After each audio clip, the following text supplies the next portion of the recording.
వెలమకన్ని voice YouTube ఛానల్ని ఆదరిస్తూ ప్రోత్సహిస్తున్న శ్రోతలందరికీ నమస్కారం. ఇంకా సబ్స్క్రైబ్ చేసుకోని వారు ఉంటే మా ఛానల్ని సబ్స్క్రైబ్ చేసుకొని బెల్ ఐకాన్ ప్రెస్ చేసి విడుదలయ్యే ప్రతి ఆడియో విని ఆనందించాలని కోరుకుంటూ నేటి ఆడియోని ప్రారంభిద్దాం. సాధారణంగా వెంకటేశ్వర స్వామి నిలువెత్తున నిలబడి భక్తులకు దర్శనమిస్తాడు. కానీ యోగ ముద్రతో ఆసీన భంగిమలో ఈ ఆలయంలో మాత్రమే స్వామి కనిపిస్తాడు. ఈ ఆలయం ఆంధ్రప్రదేశ్లోని చిత్తూరు జిల్లాలో తొండమనాడులో ఉంది. ఈ ఆలయ విశేషాల గురించి మనం ఇప్పుడు తెలుసుకుందాం. తిరుమల ఆలయాన్ని నిర్మించిన తొండమాన్ చక్రవర్తి పద్మావతీదేవి తండ్రి అయిన ఆకాశరాజుకు స్వయంగా సోదరుడు. తొండమాన్ చక్రవర్తి తిరుమల రాయుడైన శ్రీనివాసునికి పరమ భక్తుడు. నిత్యము తిరుమల వెళ్ళి స్వామిని సేవించి అర్చించి వివిధ సేవలలో పాల్గొనేవాడు.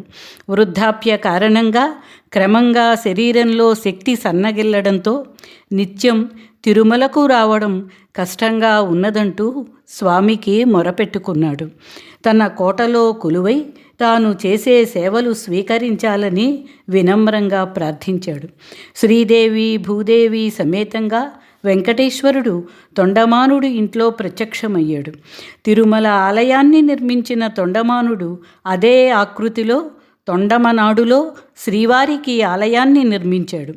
ఆలయం సమీపంలో ఒక పెద్ద తటాకాన్ని తవ్వించాడు. తిరుమలలోని ఆకాశగంగా, తిరుపతిలోని కపిలతీర్థం నుంచి నీరు వచ్చి ఈ తటాకంలో చేరుతుంది. ఆలయ సేవలకు ఈ జలాన్ని వినియోగిస్తారు. ఈ తొండమనాడు ఆలయం 9-10 శతాబ్దాల మధ్య నిర్మించబడిందని చరిత్రకారుల అభిప్రాయం. ఈ ఆలయంలోని విమానం తిరుమలలోని ఆనంద నిలయ విమానాన్ని పోలి ఉంటుంది. మహామండపం, ముఖమండపం, అంతరాలయం దాటిన తరువాత గర్భగుడిలో స్వామి కూర్చున్న భంగిమలో యోగ ముద్రలో దర్శనమిస్తారు. ఇరువైపులా కొలువై ఉన్న శ్రీదేవి భూదేవి భక్తులకు ఆశీపరంపరలు అందిస్తారు. ఇలా యోగముద్రలో ఆసీనుడై ఉన్న స్వామి శంఖు చక్రాలతో అభయహస్తంతో యోగముద్రలో అలరారుతూ ఉంటాడు.